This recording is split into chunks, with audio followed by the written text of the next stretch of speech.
So the definition of a column is something like this. A column may be defined as a member carrying direct axial load which causes compressive stresses. So a column or strut is a compression member, the effective length of which exceeds 3 times the least lateral dimension. ठीक है, तो ये जब भी criteria fulfill होगा, then only we can say that it is a column, when the effective length exceeds 3 times the least lateral dimension. ठीक है, so now can anyone tell me when the effective length does not exceed 3 times the least lateral dimension, then what do we call that? Anyone?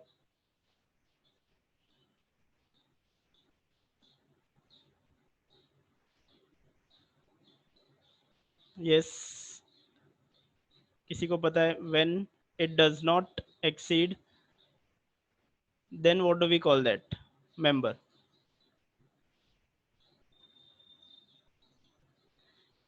ठीक है, so when the effective length does not exceed 3 times the least lateral dimension, then it is called a pedestal. Okay, so remember this. When it exceeds, it is called as a column. When it does not exceed, then it is called as a pedestal.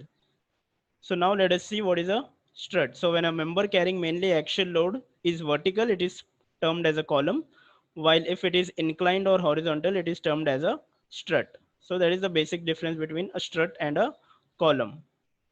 Okay, so now in columns we know that we provide the reinforcement in two ways. The first one is the longitudinal and the second one is the transverse. So now let us see what are the functions of the longitudinal reinforcement. So longitudinal and transverse reinforcement are provided to serve the following functions.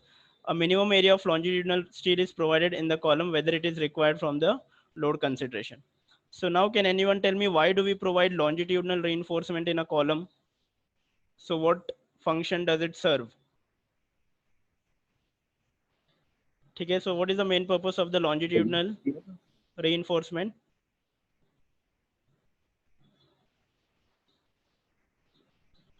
Yes, anyone? To prevent buckling. Yes, correct. To prevent buckling, we provide the longitudinal reinforcement. Okay, so we already know that concrete is very good in compression. Okay, taking compression, but still we provide the longitudinal reinforcement because as the height of the column increases, there is a possibility of eccentricity, and because of that, there is a possibility of buckling. So that is one reason. Anything else? The function of the longitudinal reinforcement.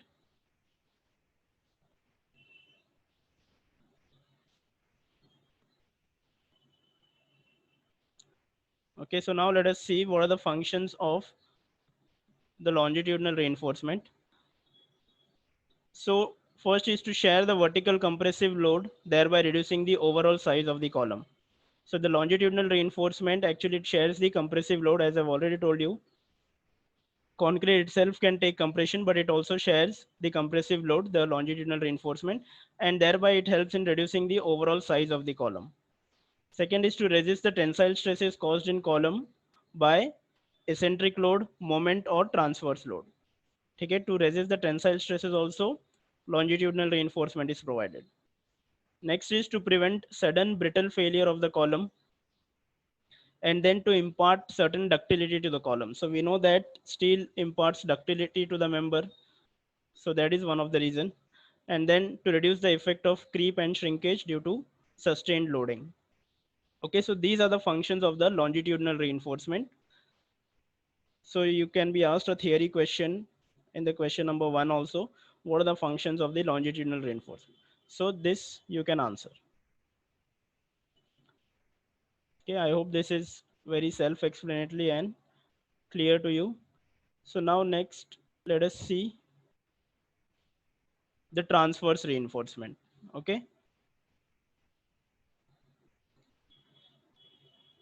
What are the functions of a transverse reinforcement? So transverse reinforcement is actually used to hold the longitudinal reinforcement in position at the time of concreting.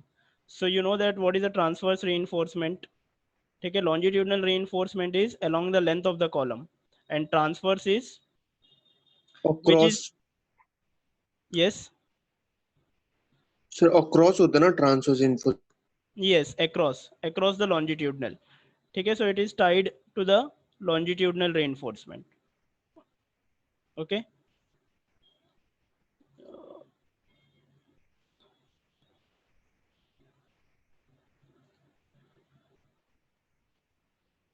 The next function is to prevent the longitudinal buckling of the longitudinal reinforcement and to resist diagonal tension. So we have already seen this. What is diagonal tension? So transverse reinforcement is provided to avoid diagonal tension and to confine the concrete. Okay, so it is also help in confining the concrete. Okay, so concrete will be compacted in one portion. So that is called as confinement. So it will be together to impart ductility and prevent sudden brittle failure. So these are the functions of the transverse reinforcement. So now let us see what are short and long columns. So does anyone is aware of what is short and long column?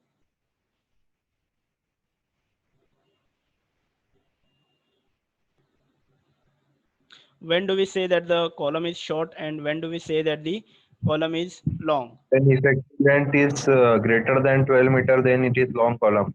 What When is it's greater shorter than than 12? 12 meter, it is long. Effective length.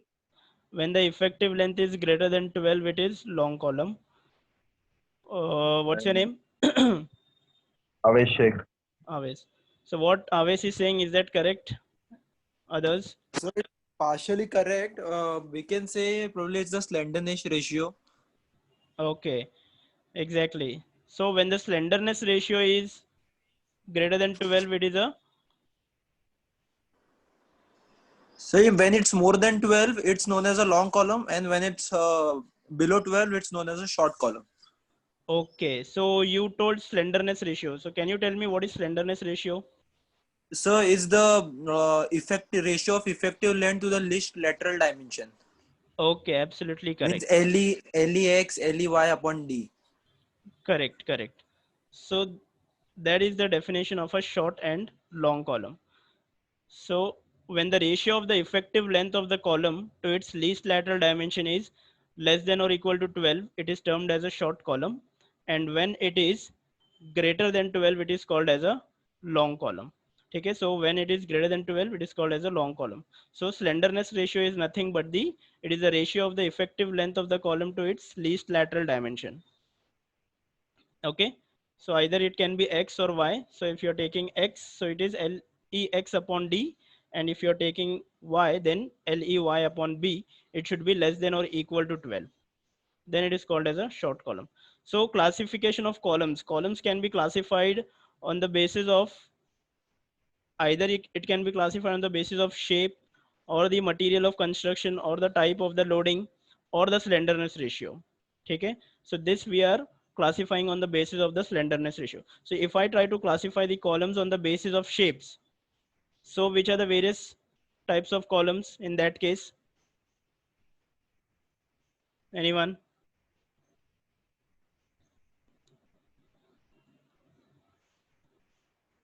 Okay, we are talking about the classification of column. So I just told you we can either classify on the basis of shape, I column and T column. Okay, anything else? See, on the basis of the shape, simple, if you see the cross section, either it can be a square column or a rectangular column or a circular column, as simple as that. Okay, have you seen I or T column? Yeah, but the basic which we use is either it is square, rectangular, circular. Okay, so on the basis of the shapes we can classify like this. On the material of construction also you can classify steel, RCC, and then on the type of loading. Okay, so this we'll see afterwards. On the type of loading, can anyone tell me how can you classify? Yes, correct, composite column is also there. So on the type of loading, you will have purely axial load. Okay, purely axially loaded column and eccentrically loaded column. So in WSM, we are going to deal with purely axially loaded columns and only short and long columns. Okay, so in LSM again we have this topic, design of columns. Okay, remember this. So in LSM we will do the eccentric columns. Is that clear? So in this we are only doing purely axially loaded column, and then on the basis of the slenderness ratio it is classified as short and long columns. Okay, I hope this is clear to everyone. So let us move ahead. And then next we will see the types of columns on the basis of the transverse reinforcement. So this can be classified into the following three types: column with longitudinal steel and lateral ties, column with longitudinal steel and spirals, and then composite column. Okay, so this is on the basis of the type of the lateral reinforcement. So this spiral is nothing but the, for a circular column we use something called as a helical reinforcement. So that is nothing but your spirals. So now let us see what exactly is this. So here you can see this column is without the lateral ties. So this is the behavior of the column. So you can see here there is a possibility that it will buckle like this. And then we have used column with lateral ties. So this is a square column with the lateral ties. Okay, so you can see here this is the ties and this dot is the longitudinal reinforcement. This is the cross section. I hope this is clear to everyone. This is the cross section.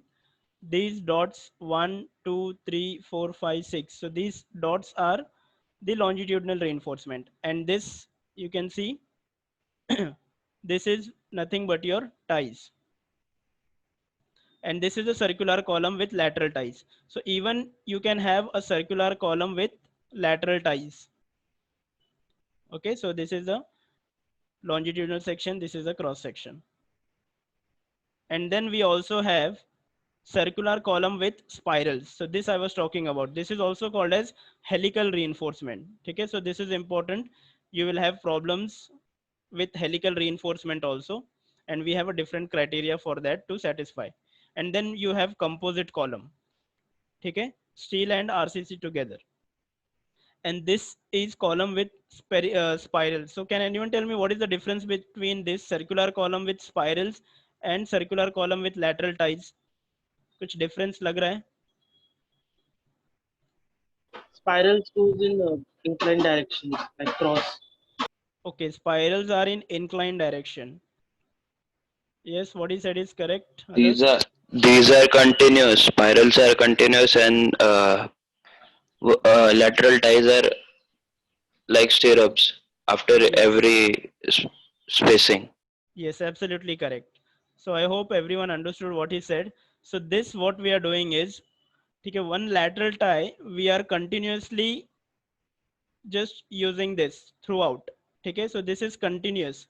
So this is we are rounding this to the longitudinal reinforcement.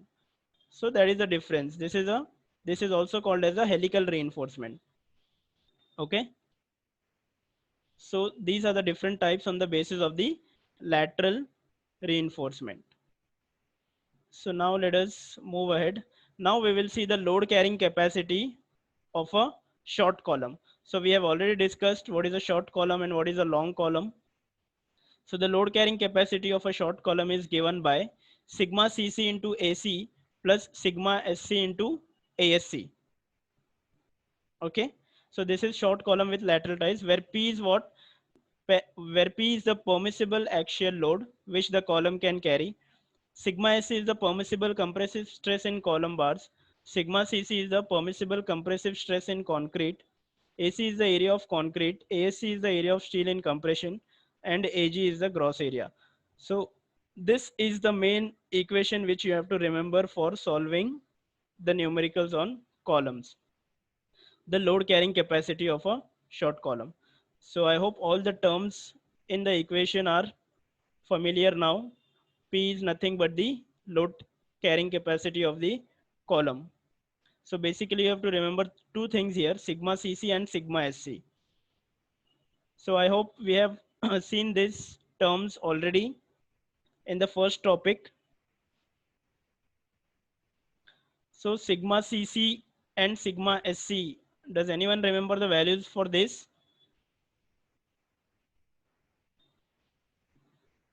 ठीक है, so you have to remember the values for sigma cc and sigma sc also. So when we did the first topic, permissible stresses, first we have done for flexure. ठीक है, flexure के लिए sigma cbc use किया था. Now we are doing it for compression. And then one more equation is there. This is for circular column with helical reinforcement. ठीक है, so the equation for this is 1.05 into sigma cc into ac plus sigma sc into asc. This is again short column with helical reinforcement के लिए ये equation है. Remember this. ठीक है, so basically we are increasing with by 5%. So for a column having helical reinforcement, the load carrying capacity is taken as 1.05 times the strength of the column with lateral ties. So ये with lateral ties था, तो इसके लिए we are taking as 1.05 times the strength of the lateral ties. ठीक है, so these are the two equations which you have to remember. And suppose if there is a long column, then you have to multiply this equation, this right hand side with a correction factor. ठीक है, so that we will see while solving the problem. So that correction factor, we have a formula for that, and we will use that in the numericals. ठीक है, so basically this is the two equations which you have to remember. And next, the most important thing is the IS recommendations for the design of column. Okay, so this, yes. Okay, so this you will have to remember the IS code recommendations for the design of columns. So first we will talk about the longitudinal reinforcement. So the cross-sectional area of longitudinal reinforcement shall not be less than 0.8% nor more than 6% of the gross cross-sectional area of the column. So this is the first point you should remember. The reinforcement which we are providing, that is the longitudinal reinforcement, the minimum percentage is 0.8% and maximum is 6%. But remember, usually we do not exceed that by 4% for practical purposes. Okay, theoretically you can say that it is 6%, but while providing we do not provide more than 4%. Okay, I hope this is clear. The second point is the minimum number of longitudinal bars provided in a column shall be 4 in rectangular columns and 6 in circular columns. Okay, so again you have to remember this. Whenever it is a rectangular or a square column, the minimum number of longitudinal bars should be 4. Okay, it should never be less than 4. So 4 corner पे 1 bar should always be there. ठीक है, 3 provide नहीं कर सकते. Sorry. And the minimum number of bars in a circular column should always be 6. Okay. The next condition, in any column that has larger cross-sectional area than that required to support the load, the minimum percentage of steel shall be based upon the area of the concrete required and not the actual area. Okay, everybody understood this point? Anyone who understood this point can tell me?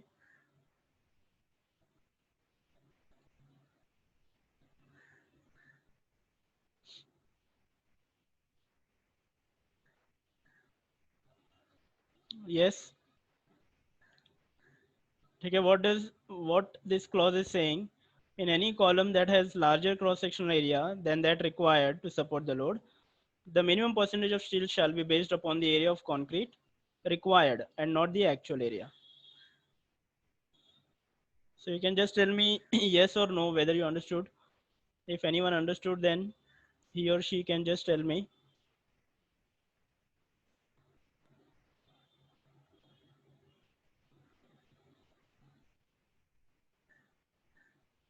Yes, so nobody understood this point. Say whether yes or no, whatever it is.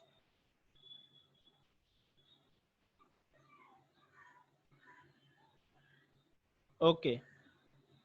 So this means that, okay, suppose you're designing a column, then you have to find out the area, the dimensions of the column and the reinforcement. That is nothing but design. So when you find out the area, Suppose I get the gross area AG. Then what we generally do, we approximate it to a particular value. Suppose I'm getting the size of the column as 437. Okay, so I will not provide 438. Okay, generally I will provide 450 mm. I'm just talking about a particular side of a column in a rectangular column. So we usually approximate it in multiples of 25. Okay, so remember this, in multiples of 25 you can, or 50 for that matter, you can approximate whenever we are designing the column. So in that case, what happens, whatever the actual area, that is AG required and AG provided, these are two different values. Okay, when I'm taking 435, suppose you're taking as a square column, then the area will be different, and when I approximate it to 450, the area will definitely increase, right? So when you're trying to find out the minimum percentage of steel, so that will be based upon the area of 437 side, not of 450. Is that clear, everyone? Now,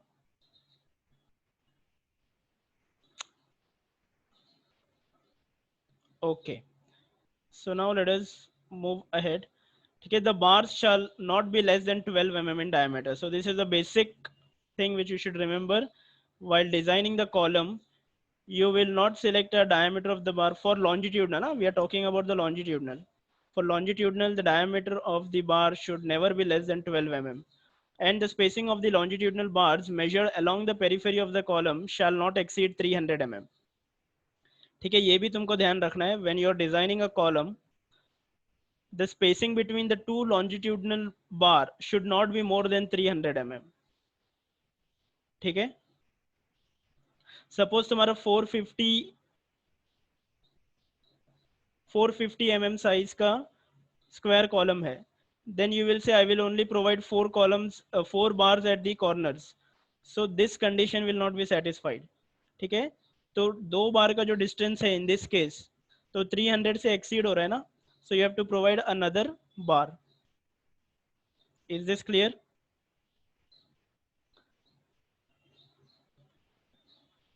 Okay, so this is nothing but a cross section of a column. So these are the longitudinal reinforcement and this is the lateral ties. Okay, so in this, can anyone tell me what are the number of legs of stirrups? This I have already explained you in shear reinforcement. Four-legged. Correct. So this is a 4-legged stirrup. ठीक है, ये एक section हो गया 1, 2, 3 and 4. ठीक है, 4 legs are resisting the shear, so hence it's a 4-legged stirrup. So now let us come to the next point, that is transverse reinforcement. ठीक है, transverse reinforcement में तुमको दो चीजें ध्यान रखनी है. First is the pitch and the diameter. So first you will decide the diameter of the transverse reinforcement, okay, how much diameter I will use, and then you will also have to find out the pitch. Pitch is nothing but the distance we have seen in the cross section. So now let us see the conditions for this. So the pitch of the transverse reinforcement shall not be more than the least of the following. ये 3 condition है. ठीक है, it shall not be more than the least of the following. The first condition is the least lateral dimension of the compression member. ठीक है, so the pitch should not be less than the least lateral dimension of the compression member. The second condition is 16 into diameter. ठीक है, 16 into diameter, where diameter is the smallest diameter of the longitudinal main bar. 16 into 5, where 5 is the smallest diameter of the longitudinal reinforcement, that is the main bar. ठीक है, this is the second condition, and the third condition is 48 into 5, where 5 is the diameter of the transverse reinforcement.